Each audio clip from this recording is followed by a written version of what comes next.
How nice is it that Auburn's finally playing a team we all think they'll win? Freezing temperatures are likely for several hours inland and a few hours closer to the coast. Yahtzee. You are Locked On Auburn, your daily podcast on the Auburn Tigers. Part of the Locked On Podcast Network, your team every day. Yes, welcome on into Locked On Auburn, your daily Auburn Tigers podcast. I'm your host, Zac Blackerby, and thank you so much for making Locked On Auburn your first listen every single day. Joining me, as he does every Friday, Darrell, Dapprich, Montgomery radio veteran and legend, hanging out with us. And Darrell, it's so nice that Auburn's finally playing a game in which it's one that they should win. Like across the board, unanimously, everyone believes Auburn should win this game. And I'm hoping, and this probably isn't a good thing culturally, but I'm hoping that this mentality going into this game, going into Saturday's game against Mississippi State, maybe sparks something, maybe sparks a new kind of mentality for this team. Instead of saying, hey, you're going to go into like a really brutal 4-game stretch, maybe like, okay, yeah, this is a game that we need to win, no question about it. Maybe it fuels them in a different way, Darrell.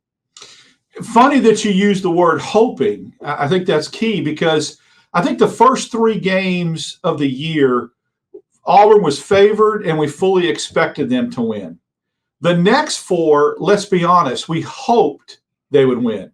I suspected that they would upset and get one of those 4, but I was really hoping they would. I didn't feel like they should or they will. We're back now to the point since week 3 where Auburn goes into a game, and if they lose, you feel like you let one get away, that you should win, you're favored to win, and that's a good feeling. And I think that that's why this stretch is so important.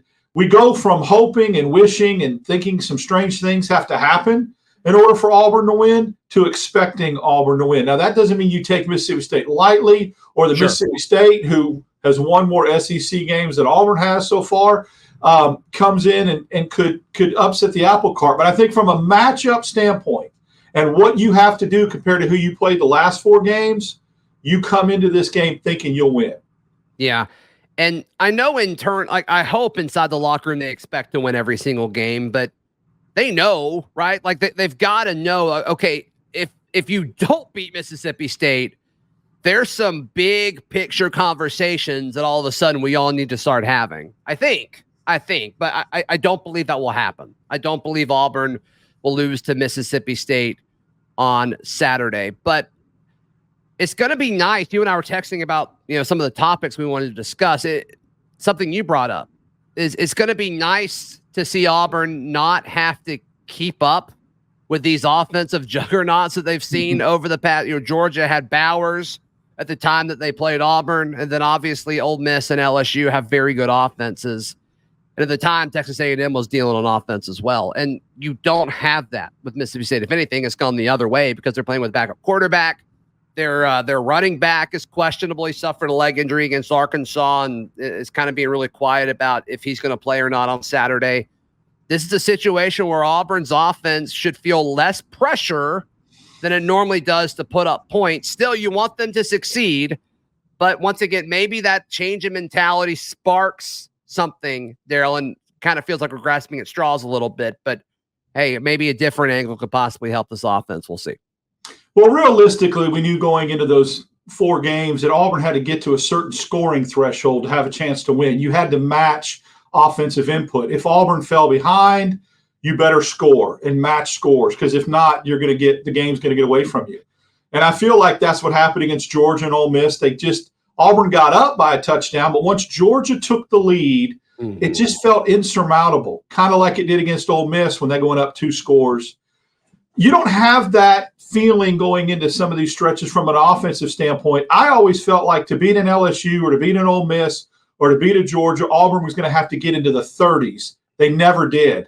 I do not feel like Auburn has to get into the 30s to win this game Saturday. In fact, I think break the 20-point threshold, and you're in good shape. And that's a refreshing outlook compared to what we've had to deal with the last 4 weeks. Yeah, Auburn set their season high in SEC scoring in a game at 21 against Ole Miss this past weekend. If they score 21 against Mississippi State, I believe they win the football game. I don't think Mississippi State scores 21 or more points against Auburn's defense. So you've got to think that impacts the mentality, right? And a big topic that's kind of come up a few times in press conferences and different Auburn shows is tempo with the offense. And Hugh Freeze has been very candid about that, where, okay, well, if you add tempo, like, you can't protect the defense as much. I wonder if it's worth going more tempo. If we'll see more tempo on Saturday, because all of a sudden it's like, if the defense does have to play a few more plays against the Mississippi State offense, I think Auburn should still be okay. Yeah, that's a really good point, because it's point counterpoint.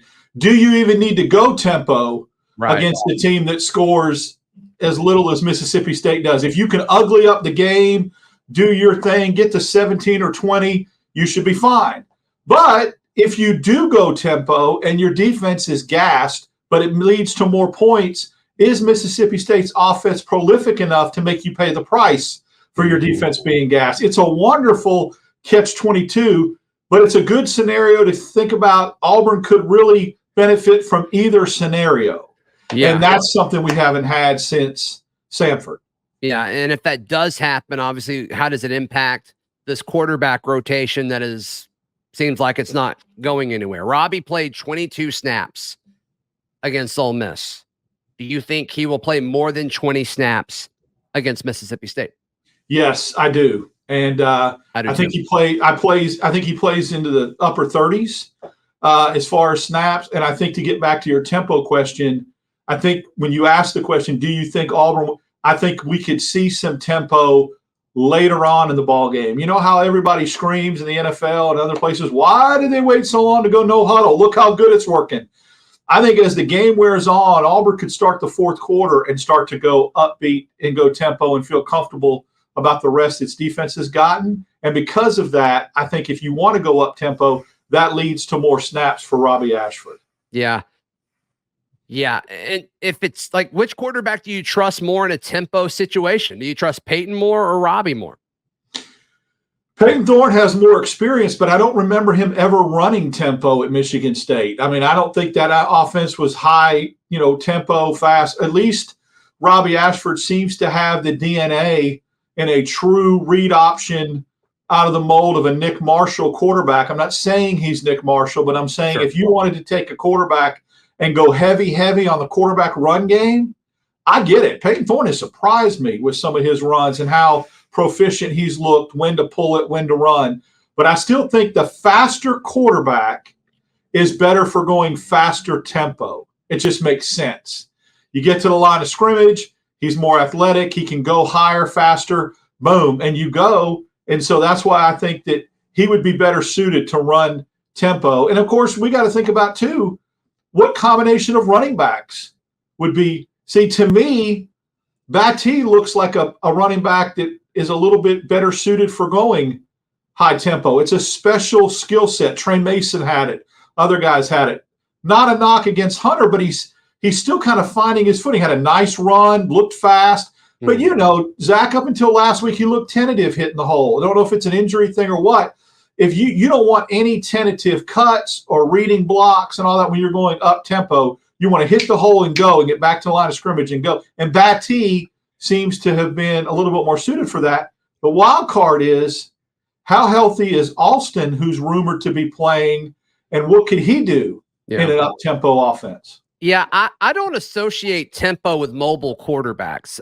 I associate tempo with decision-making, and that's why I think Payton would be the guy. And I thought it was interesting and somewhat telling that, Hugh Freeze didn't pull any punches when he said, Robby should have given the ball in the first play of the game. I mean, that's a decision on the first play of the game that you've probably scripted a million times. So to me, if you're running an up-tempo offense, you want the guy who's going to make the right decision most consistently. And that does seem like Payton Thorne so far. I think there's pros and cons to both of them, but decision-making I will put in Payton Thorne's corner. But there's arguments for both in a high-tempo offense. Well, that's a good. Let me counterpoint on that there's two. I agree. You can't just associate high tempo with NASCAR read option running. You can have a high tempo, fast tempo passing game as well, like Mike Leach had at Mississippi State over the years and at Texas Tech. That air raid, that was high tempo, and they were throwing it. So you have a choice between running high tempo through the air or running high tempo to the ground. It's going to depend on what they decide to lean heavy with as far as pass run mix, I think. Yeah, for sure. Okay. I want to talk about Auburn's defensive backfield. It's been a strength of this team all season, but will it play a factor on Saturday? We discuss in just a moment right here on Locked On Auburn. Today's show is brought to you by our friends at Athletic Brewing Company. It's time for your game changer of the week, thanks to Athletic Brewing Company. Much like Marcus Harris, Athletic Brewing has completely changed the non-alcoholic beer game. They make non-alcoholic beers that actually taste good. Marcus Harris has totally changed Auburn's defense with his ability to impact and penetrate opposing offensive lines and impact opposing offenses. He's been exceptional. Just like Athletic Brewing, they've changed the non-alcoholic beer game, and they make non-alcoholic beers that actually taste good. They win all these global competitions that brewers are involved in that with drinks that have alcohol. They're fit for all times, so you can drink them anywhere, anytime, and they can make everything more enjoyable. You can find Athletic Brewing Co.'s non-alcoholic brews at a store near you. A few folks have dropped pictures of seeing them out in the wild in the Locked On Auburn Discord. Very, very cool. You also can buy them online at athleticbrewing.com. First-time customers can use Locked On to get 15% off your order. That's LOCKEDON at checkout for 15% off at athleticbrewing.com. Near beer, exclusions and conditions apply. Athletic Brewing Company, fit for all times. Today's show also brought to you by our friends at Game Time. Game Time is the best place to buy last-minute tickets. I buy all of my tickets from Game Time now, and it's cheaper. You don't have to worry about shopping all these sites. Game Time does it for you, and in fact, they'll match it if you can find it elsewhere. I looked extensively a few times this year when I went to the Patriots game, then a few Auburn games as well. It's the best. It's the best when it comes to pricing and user experience, and also it shows you exactly what the field will look like when you pull up the tickets. That point of view, it's very, very cool to me. So take the guesswork out of buying tickets with Game Time. Download the Game Time app, create an account, use code LOCKEDONCollege for $20 off your first purchase. Terms apply. Again, code LOCKEDONCollege, all one word, for $20 off. Download Game Time today. Last minute tickets, lowest prices guaranteed. Darrell Dapprich, our guest today. I've heard a lot of folks say throughout the week that Auburn's going to turn over Mississippi State a ton. And a lot of people naturally are pointing to Jalen Simpson. Auburn football social media account earlier in the week, I think it was on Thursday morning, they put out that Auburn's defensive back room leads the SEC in interceptions and is among, whatever percentage in college football. They've been very good at turning the ball over and capitalizing when the ball's in the air. They've been exceptional at it. But I'm curious how much play they're going to get in regards to opportunities to pick the ball, because I just can't imagine being Mississippi State game planning for Auburn this week and saying we're going to have to pass the ball to win this game. I think they're going to try to run it. I think they're going to try to wear out Auburn's front seven. The linebackers have been kind of inconsistent over this stretch. Now, granted, they've been playing much better offenses. I think Auburn's defense is going to be fine, but from a Mississippi State point of view, Darrell, I question how often they're going to go after Jalen Simpson in the air, or how often they're going to throw it towards DJ James. I think this is going to be an offense that really wants to run the ball, assuming they go with Mike Wright. It's going to be like looking in a mirror, I think. Like when Auburn played Cal earlier in the year, and you knew Cal was going to try to run the ball with Ott and not throw it that much, and Auburn knew that. I think this is what you're going to get with Mississippi State. You're going to get a run-heavy package. I don't think they're going to try to beat Auburn through the air, and there's a reason for that on two fronts. Number one, if Michael Wright plays instead of Will Rogers, you're going to have to pare that down. He's not the thrower that Rogers is. Even if Rogers was to play, this offense looks completely different than it did last year under Mike Leach in the air raid system. It's run-heavy. It's Arnett, who's a defensive-minded coach, ball control, time of possession, let your defense win. My goodness, you saw Exhibit A last week. They won a game 7-3. So that's what you're going to see. I think Auburn knows and has a really good idea what Mississippi State's going to try to do as far as, and they're going to, it's very similar. It's a self-reflection type thing. They're going to run it, and they're going to try to play good, solid, salty defense and to get a win on the road. That bodes well, I think, for Auburn. I think Auburn's done a good job stopping the run.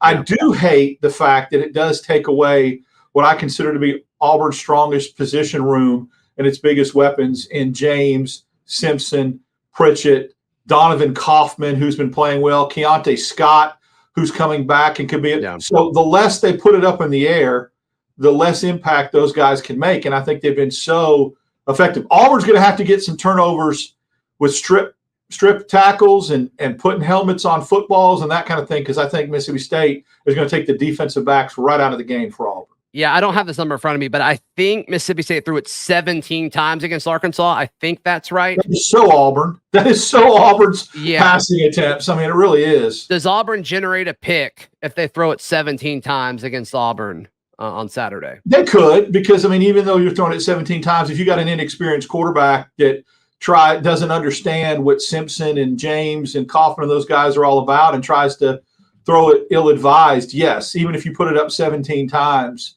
the odds go up the more you throw it against teams that get pass happy. But yeah, I lied. It was 12. He threw it 12 times. And then and 2 of them were screens. Yeah, so that's going to be hard to get an interception. 10 real passes. Yeah, that's going to be hard to get a pick with 10 real passes. Yeah, that's a lot. Or that's not a lot. That's not a lot at all. So we'll see. We'll see how they do that. But I talked about it earlier in the week. Mississippi State did a good job at attacking the edges and the rushing attack. And to me, I think that's what they're going to try to do again. Auburn's done okay at stopping, perimeter stuff. They didn't do well against Ole Miss in the beginning of the game. They got better over the course of the game last week. But I think that's what they're going to try to do. I think that's exactly what they're going to try to do. And I think it may work early if we're basing this on similar trends. And then over the course of it, I think Auburn's done a decent job of adjusting, with the exception of, Texas A&M and LSU. But this isn't that, right? Ron Roberts is going to be able to stop this opposing offense. I'm pretty confident. If not, we got to have a different conversation. Well, in the middle of the field has been a huge Achilles heel for Auburn. LSU's receivers found it early and often. Bowers found it early and often. Heck, Max Johnson got some A&M receivers over the middle open. So did Ole Miss. So I don't see Mississippi State trying to expose that or try to capitalize on that. I think you're right. If they stay to the edge and they stay to the outside, whether it's screens, out routes, that kind of thing, I think that bodes. Auburn's played really good on the boundaries and the sidelines. It's the middle of the field that's hurt them. Yeah, no question. So I like this matchup for Auburn. It is funny how similar these two teams are to one another. I was asked this question on another show this week, Darrell, and it took me a while to answer it. But we're both assuming that both teams are going to want to run the football. Which team has more rushing yards on Saturday, Auburn or Mississippi State? Auburn. Okay.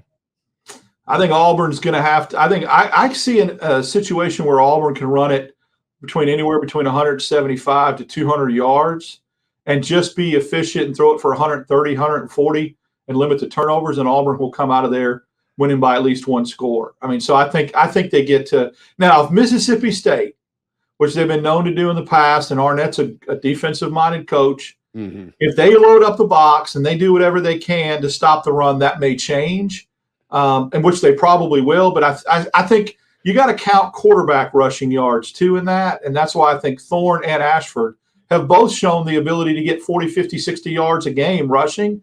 So all you need is your running backs to get 110.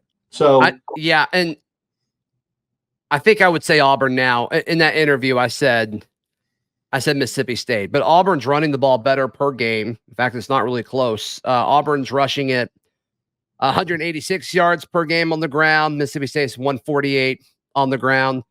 But I also wouldn't be shocked. Like, if this is a sloppy game, I wouldn't be shocked if Auburn tried to pass it more. And like some of this may be, I don't want to use the word stubbornness, but the desire to run two quarterbacks, and it's gotten a lot of kind of criticism throughout the Southeastern Conference. I think rightfully so. I do kind of wonder, it wouldn't shock me if they came out and tried to throw some stuff and say, no, we can win with 2 quarterbacks. We can win doing this. I promise. Don't you get that vibe a little bit? Would that shock you if that happened? It wouldn't shock me. Keep in mind, wrong, but it could happen. Keep in mind, Mississippi State's rush totals will go up with Michael Wright being quarterback as opposed to Will Rogers. That's true. Because Wright's more of a runner, and he hadn't played but last week. So, you would anticipate. But Auburn may be thinking, all right, Mississippi State knows what our game plan is going to try to be. We're going to try to run it. We have a superior running attack.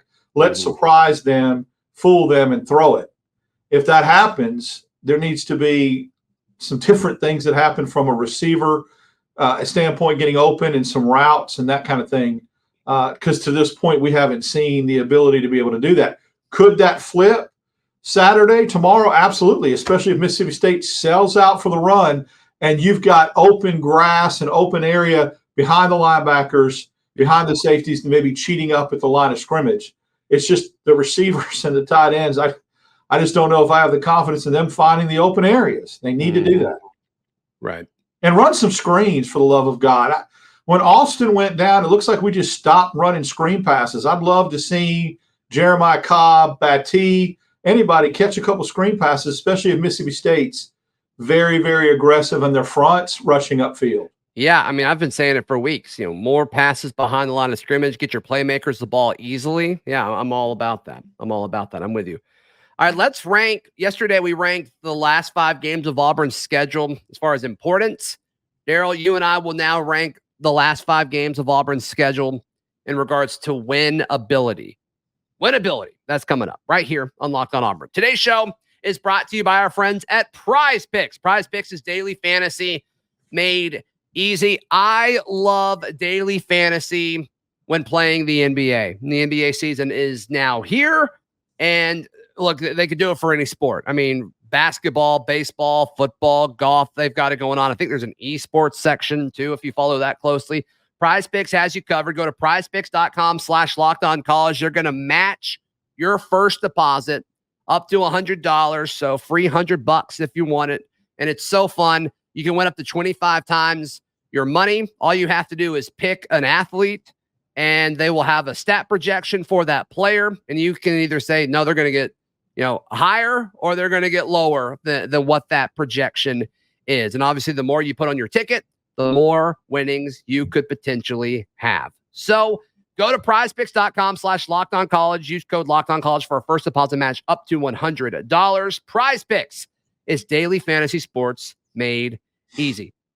Today's show is also brought to you by our friends at Eddie's Calzones. Eddie's Calzones is in downtown Auburn. It is the best place to get your calzones or some crispy wings. They've also got the coldest beer in town. It's right across from the new Target. You can't miss it in downtown Auburn. They're open late, so it doesn't matter, if you get kind of the late night munchies, whatever it is, Eddie's Calzones has you covered. They've got a bunch of different specialty calzones. They have several specials running throughout the week. You can head to their website at eddiescalzonesauburn.com and also just search them on Instagram. They've got all of their specials there, including, there's a few days where you can buy a calzone, get one free. They've always got beer specials running. Check them out. Eddie's Calzones in downtown Auburn, across from the new Target, or online at eddiescalzonesauburn.com. Darrell Dapprich, our guest on this Friday show. There are 5 games left. Sadly, there are 5 games left on Auburn's schedule. Mississippi State at home.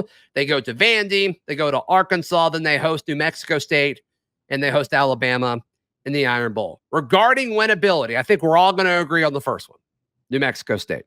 So let's don't start our conversation there, unless I assume you're not going to push back on that.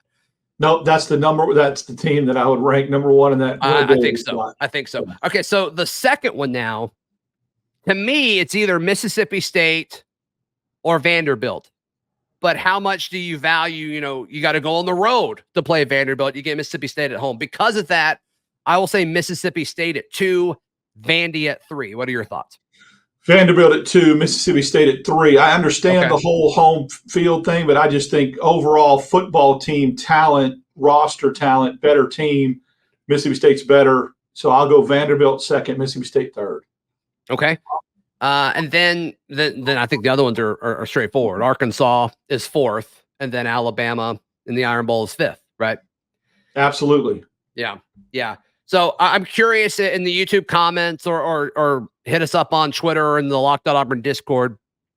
I'm curious to hear what people think. Like, is Mississippi State an easier win than Vanderbilt, or is it vice versa? Because I think until we see Payton Thorne on the road, do something effective, I don't know. Like, can you play like you did against Cal and beat Vandy? Yes. Okay, yes. You do? Yeah. All right. You were more definitive on that than me. Yeah, and I it'd be fun. Fun is just the probability percentage. I mean, if you got just look at those 5 matchups and how you've ranked them, give me the percentage of probability, win percentage, it's probability that they win, which you give on each. Who? So I would go like 80% Mississippi State. I feel pretty good about it. Start with New Mexico State. 100. Okay. Just 99. Yeah, that's good. Gotta rank it. Then Mississippi State. Go ahead. 80-ish percentage. You okay with that? I am okay with that. Well, I would go 70 on Mississippi State. I'd go about 70% of Mississippi State. Yeah. And then I would go like 75% for Vandy. I would as well. Arkansas, I'd go. I'm really going to be interested. I'm interested to see if Auburn will be favored in that game or not. But I think it's a little north of 50%. So I'll say I was 50. I don't want to say 60. That seems too high. I was going to say 53. 59%. Yeah. Okay. I would go 53% on that one. And then Alabama, I'll say like 25%. I'll go 20. Yeah. I mean, I'm not as bullish on Vanderbilt and drop down to 65% on Mississippi State now that I think about it. You'd put this Saturday like a 65% chance. Yeah, I would. Wow. Okay. You got to show me first. And if they win that game and win and look impressively, that could set up for the rest of the year, like you said, the confidence thing. So, yeah. Mm-hmm. I got you. I just don't feel like we should, at this point of the season, how Auburn's played, go into any game really that confident with our chest poked out, really. But, Darrell, I think these next 4 games are so drastically different from the 4 we just went through. They are. I mean, it's night and day difference, man. I get it. I keep going back to Cal. I really felt like even though it was on the road, it was late night Pac-12, I thought Auburn would win that game more than they did. And looked better. 24-10 game, that kind of thing. And so that it was 14-10 and they had to score late to even win has me a little bit I get it. Cautious. Yeah. I get it. Darrell, how can people check out everything you've got going on, man? Follow me, DAP6410 on Twitter, Monday mornings on the Auburn Network, and Tuesday, I haven't seen that in a long time, and Tuesday afternoon on the Auburn Network. And let's see, we need to go ahead and say it. Not only do we have the reaction show for football tomorrow night, tell everybody what we're doing next Wednesday. Yes. Yeah, you and I will be going to the exhibition game. To my knowledge, it's not on TV, so we're going to go watch it in person, and then we'll come home and record a late night reaction show to that because basketball season is here. In fact, on the trend of basketball season, if you missed it, be sure to check out what we posted yesterday afternoon. Auburn shooting guard Denver Jones joins Locked On Auburn as a weekly contributor. And so we post our first conversation with him. He'll join us every season, similar to what Zep Jasper did the last 2 years on the show. So Denver Jones is our guy this year. So that'll be fun. So if you missed that and you're ready for some basketball, be sure to check out our conversation with Denver Jones. Darrell, thank you for your time. I think we're going to have I think we may have more fun doing basketball post game this year than we have anything that we've done so far together. So we'll see. Be sure to click that subscribe button. Helps the channel and the show out a ton. And check out all of my written work at auburndaily.com. We will see you tomorrow. This has been Locked On Auburn.